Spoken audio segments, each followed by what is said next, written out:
All right, so the problem that I did the worst is fall 2016, test number two, problem number four. And we split this up into, we split the circuit up into three loops. We basically treat two loops as series and one loop as parallel. So we'll see on here 2 EMF minus E1L minus E2L equals 0, and 2 EMF minus E3L equals 0. And this is the two loops, and this is considered the series. Well, we split this up into series loops. And this is the current, this is the parallel loop, and E2L minus E1L equals 0, E3L equals E1L plus E2L. And so this is the third, this is one loop. So there are 1, 2, 3 loops. And we now proceed on to the node rules.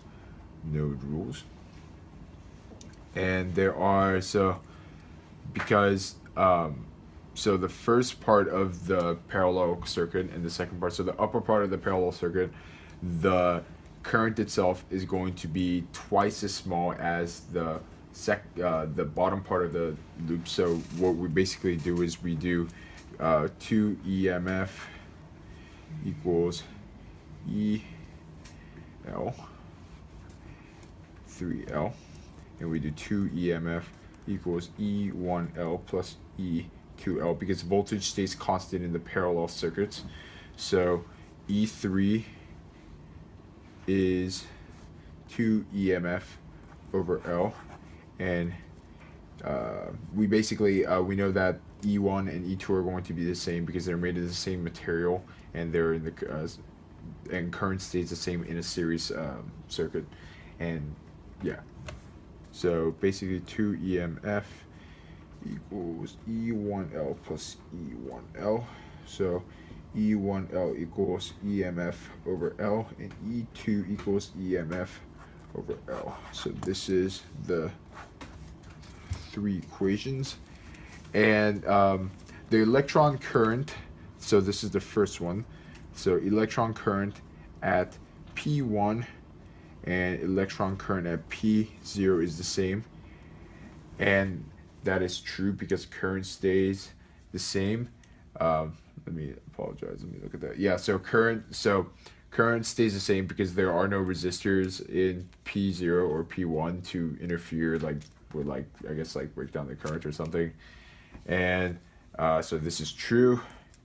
And electron current at P2 and P0 is not the same because the current splits up when you're going into the parallel circuit. And electron current at locations P3 and P0 are not the same because the current also splits up there.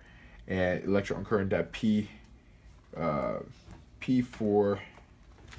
and P0 are the same because I think this is when the current meets back up right before going into the negative end of the EMF source. So this is true.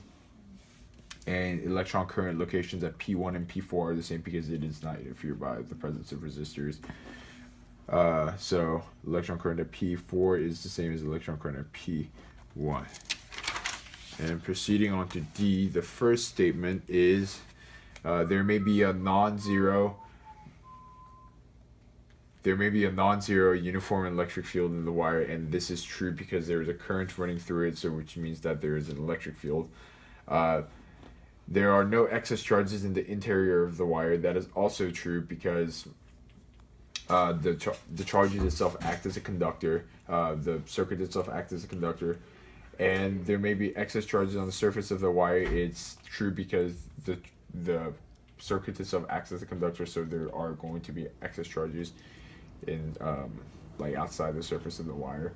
The net electric field everywhere inside the wire is 0. That is false because there is a current running through the wire. The interior of the metal wire is neutral. That is true because the current itself, the wire itself, is not an insulator, so there is no presence of, I guess,